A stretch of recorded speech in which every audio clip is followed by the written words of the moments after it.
E aí, meu povo, aqui é o dono do canal trazendo um novo vídeo para vocês. Para sanar a dúvida aí da inscrita Jéssica. Bom, vamos lá. O vídeo vai ser o tema seguinte. Afinal de contas, quantos DNAs possuía no Omnitrix do reboot? Bom, isso é uma pergunta muito interessante e para ela e para outros também no canal que não assistiu os meus vídeos lá sobre todos os aliens desbloqueados em cada um dos Omnitrix, o quinto vídeo lá da série Omnitrix eu fiz sobre o reboot, que vai estar aí no canal, aí é só procurar nas playlists. Bom, vou esclarecer. O Omnitrix do reboot não tem só 1.900.000 códigos vindos quando ele caiu na Terra, lá na parte sobre o monte lá, Rushmore.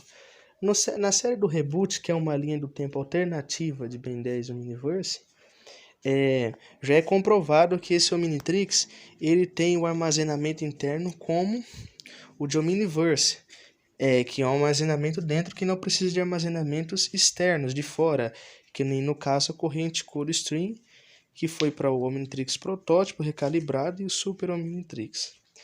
Então, mas o esquema dele não é computadorizado com chips e códigos e nem cliques que nem o Omniverse, mas sim o DNA está contido em pods, que são tubos ou cápsulas de vidro onde o DNA está dentro e uma pequena pressão de ar os mantém presos dentro. E o Ben tem o acesso ao cache. Mas voltando agora, depois dessa temática, para apressar, eu me explico melhor lá no vídeo lá da quinta parte do todas as espécies aí desbloqueadas no Omnitrix do reboot. Só conferir lá. Mas retornando aqui, esse Omnitrix tem milhões de alienígenas. Ele não tem só 1.900.000. Vamos aí para as provas, que muitos podem querer provas. A primeira prova é o seguinte. O choque rochoso, que é um fulmíneo do planeta Fulmas, atualmente destruído, esse alienígena, segundo Dawane McDuff, isso é um pouco antes aí dos acontecimentos que ocorreu com ele, pessoal. Ele disse que não acredita que esse alien estaria no Omnitrix original da série clássica, ali no tempo do Ben 10 clássico, devido que o DNA do choque rochoso, a energia fulmínea se espalhou e bagunçou os pods de DNA, e quando o Ben como Ultra T atualizou o Omnitrix na primeira recalibração no reboot. São 3 que ele faz. Então, pessoal, tendo base nisso daí, vemos que de fato seria um DNA que, se bem desbloqueasse, atrapalharia o Omnitrix e zoaria muito. E sem ainda a chave Omnikix no lado certo, que é a frente o direito, como eu expliquei lá no outro vídeo, não tem como controlar esse poder, então já é um ponto confirmado. Segundo ponto, o Ben 10.000 dessa linha temporal, ele possui um pouco de aliens a mais que o Ben 10.000 das linhas que apareceram das 3 linhas aí em Omniverse, em Supremacia e no Clássico. Ele é um pouco mais velho, com o filho Ken, e um pouco mais jovem, sem seus filhos. O seguinte, eu vou explicar aí para vocês.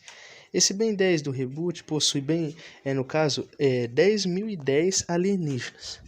Ele é conhecido como Ben 10.010 e não só Ben 10.000. Ou seja, ele possui 10 alienígenas a mais do que o Ben 10.000 dessas 3 linhas temporais. Isso daí já prova claramente um número superior de alienígenas. Outra coisa, segundo a fanmade aí, no caso, que é alguns boatos na internet que circulam aí, mas que alguns deles foram oficializados lá na fandom, no cânone de Ben 10, existe o seguinte.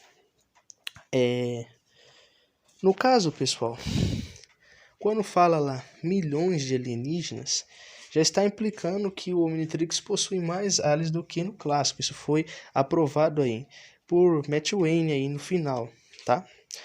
E outro detalhe a ressaltar, também é dito lá no fandom, na wiki, sobre o Omnitrix do reboot, nas 3 recalibrações mais o normal, que ele possui o banco de dados de todos os alienígenas das 2 galáxias, a Via Láctea, que é a nossa galáxia que moramos, e a galáxia vizinha de Andrômeda, um pouco menor só.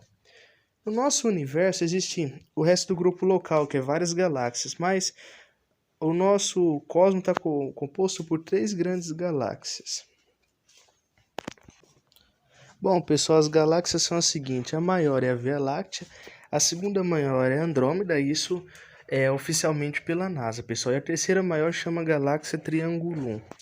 Bom, pessoal, aí dá para vocês analisar. Se ele possui todo o banco de dados das duas galáxias, obviamente aquela afirmação lá que o Derek J. White disse que, no caso, o Omnitrix do Reboot não possui os ares da galáxia de Andrômeda é mentira, porque o Enxurrada ele é um cascano do planeta Cascareal.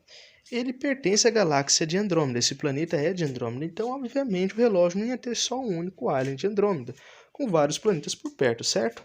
Então esse Azimuth, além de ter feito o Omnitrix na forma do clássico, porém já com o avanço de Omniverse, ele ainda fez algo que o próprio Azimuth da linha principal, a Prime, que é 10, não conseguiu.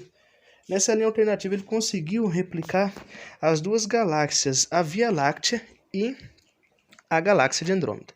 Sabemos por Omniverse, com o DNA de Vampirino e Cocorocoide, que havia alguns planetas desconhecidos para o Azimuth da linha Prime, que ele não conseguiu que os Volíticos Biópsis, que aquelas vespas robóticas, chegassem lá e coletassem o DNA para ele.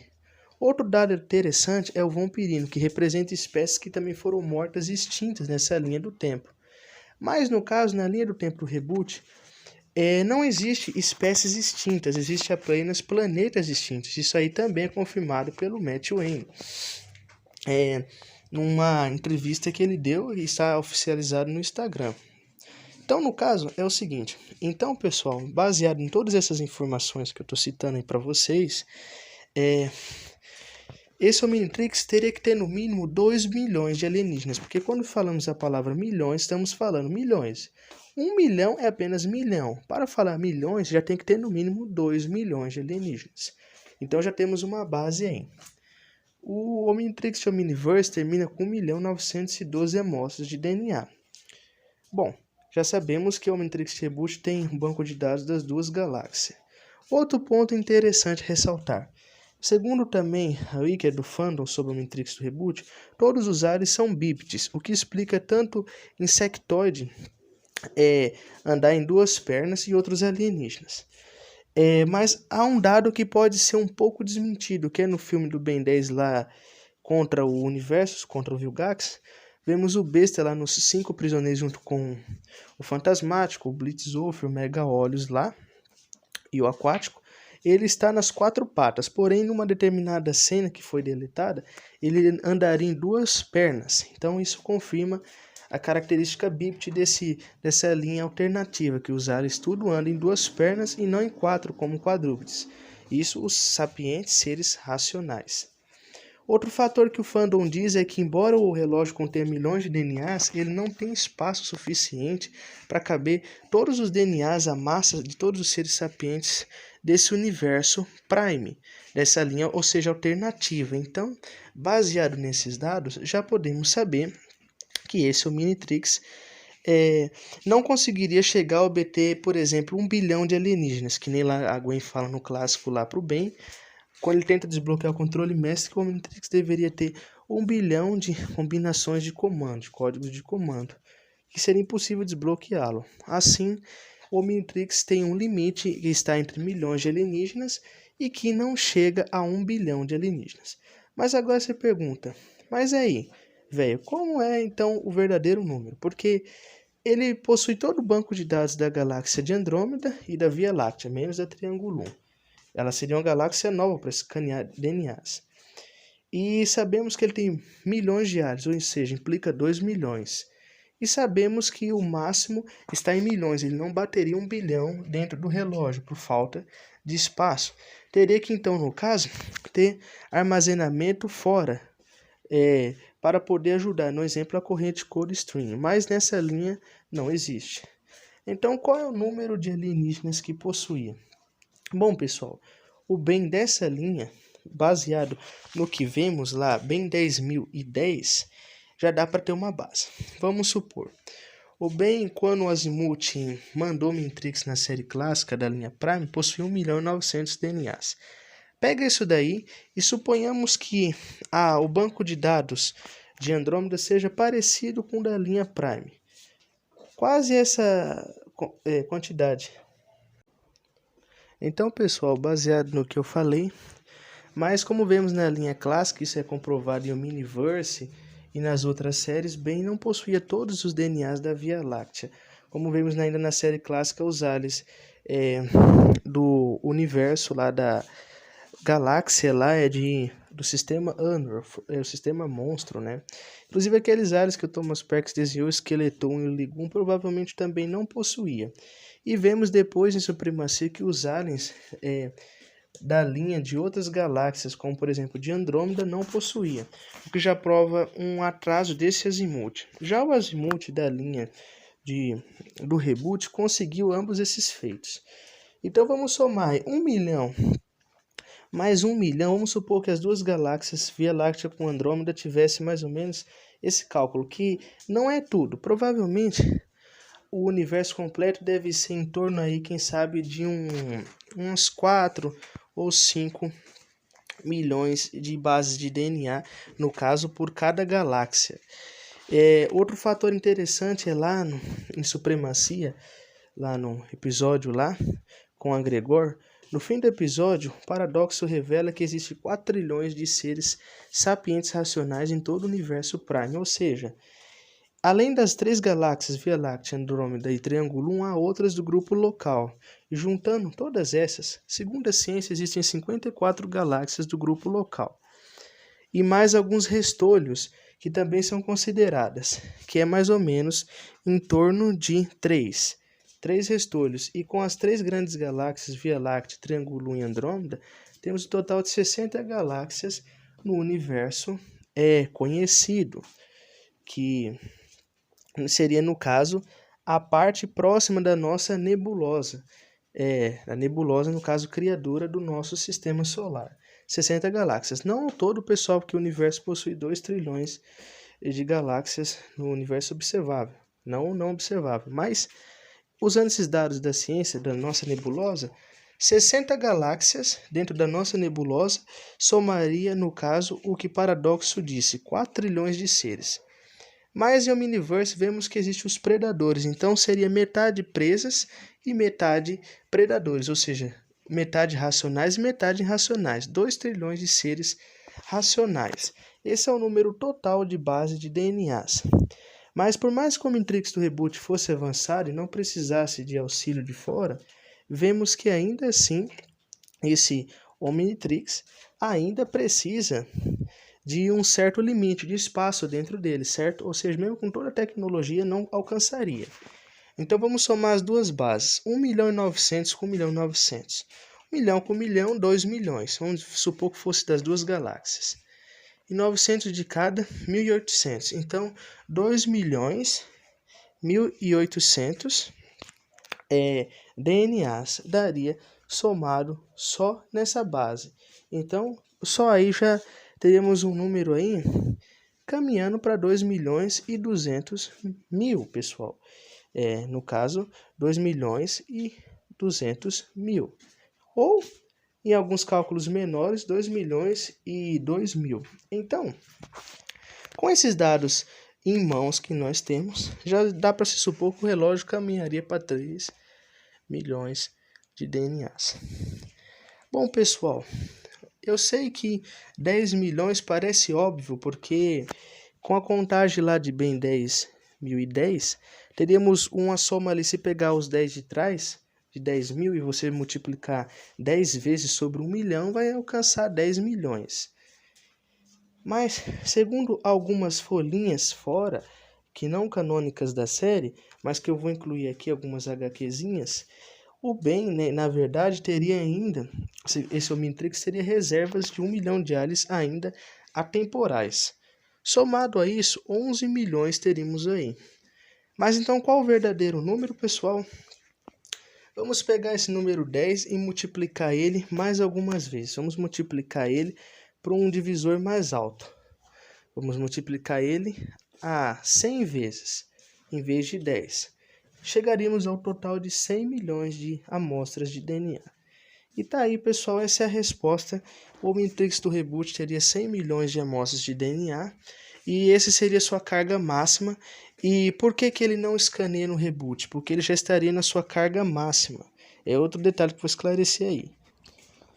Mas aí vocês vão me perguntar, mas é dito que o mecamorfo galvânico, que é a espécie do Tratê, pode ser recuperada.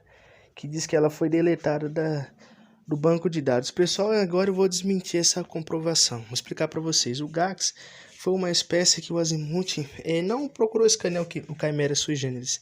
Ele simplesmente usou o modo de absorção de DNA e absorveu de Vilgax, prendendo parte da essência dele no Omnitrix. Quando o Vilgax se recuperou de bem e a amostra foi perdida, parece que foi excluída. Mas vimos que quando o animal usou os acessos dos poderes de bem, ele saiu os tentáculos de Gax, que é do Vilgax, provando que o Omnitrix tinha restaurado o DNA. Já o Ultra T, ele fundiu o resto do DNA com o DNA do bem, gerando um glitch que saiu do Omnitrix. Porém, vemos o seguinte, lá em Supremacia, quando o Ion, pessoal, o Ion apaga o fogo fato supremo normal e mais o gigante com os raios temporais, o Ben 10.000, como se nada tivesse acontecido, simplesmente baixa os alienígenas de volta. Ou seja, há recursos que pode baixar ele de novo. Então, na verdade, o Alien não foi excluído, nenhum deles, apenas bloqueados. Então, esclarecendo aí para vocês, lembrando que o Ion usou raios temporais, não simplesmente uma falha, raios temporais. Ou seja, apagada a existência. E Ben 10.000 baixou como se não fosse porcaria nenhuma. Então é isso, pessoal. O Ultra T ainda está lá e o máximo do reboot é 100 milhões. Na verdade, ele não pode escanear esse Omnitrix aí, não. Baseado em todas as informações que eu reuni aí. E essa seria a carga máxima que o Omnitrix do reboot conseguiu. Um feito que coloca este Azimuth dessa linha alternativa muito superior ao Azimuth Prime, que só conseguiu da Via Láctea e nem todo o banco de dados. Já o Azimuth de reboot conseguiu fazer efeitos muito grandes assim. Mas o meu próximo vídeo será esclarecedor. Será que a corrente Codon também só possui apenas 1.900.000 DNAs ditos pelo Omnitrix? Porque os Volíticos Biopos pegavam DNA o tempo todo e também repunham os DNAs que estragavam. Bom, isso aí vai ficar para o próximo vídeo. Aí, esclarecendo aí, esse foi o vídeo, pessoal, esclarecendo a dúvida da escrita Jéssica. Espero que tenha gostado. Deixe seu like aí, se inscreva no canal. Ative o sininho para não perder nenhuma das notificações aí. E fiquem tranquilos aí. No próximo vídeo eu vou estar trazendo sobre a corrente Code String, que na verdade ela também não teria apenas só essa quantidade inferior de DNA, como é dito. Há alguns mistérios que eu descobri isso numa HQ, que sabemos, como sabemos, o universo dos quadrinhos e dos jogos não é considerado canônico. Mas algumas informações que foram até produzidas pela própria Cartoon Network, a gente pode pegar e oficializá-las como canônicas, que ajuda a gente a implementar nesse universo fantástico e muito bem projetado, que é Ben 10, e outras coisas que ficam em mistério aí. Então, eu vou estar deixando isso aí para vocês entenderem, beleza? Também vou estar trazendo outros vídeos informativos também. Vou fazer um outro sobre a quantidade de áreas que cada Ben 10.000 possuía, que é uma das outras grandes dúvidas também de um outro inscrito do canal, o Marcelo. E vou estar trazendo aí para vocês. Comentário aí que ele me mandou e vou estar informando aí para vocês. Então, é isso. As outros canais, eu já fiz vídeos aí de vários jeitos sobre os aliens não canônicos, uma primeira parte, planetas de Ben 10, botei fotos com a corrente Code aliens da corrente Code String aí, falei todos os aliens bloqueados no Matrix de cada época, de cada ano, tudo direitinho, só conferir, tá tudo aí nas playlists aí. E é isso, pessoal, então eu vou ficando por aqui nesse vídeo. Mas antes de dar o falou para vocês, eu agradecer vocês aí por tudo, pelo apoio aí no canal, os bons comentários lá no Instagram lá, beleza? Para os que estão comentando lá, é uma boa parceria aí, uma boa sinceridade de vocês aí no canal, para ajudar o canal sempre tá crescendo e tá trazendo mais informaçõezinhas aí, principalmente bem sigilosazinhas e duvidosas da série, falou? Então é isso, espero que vocês tenham gostado, pessoal. Esse foi o vídeo aí de hoje do canal. E é isso, aquele abraço para todos vocês e falou!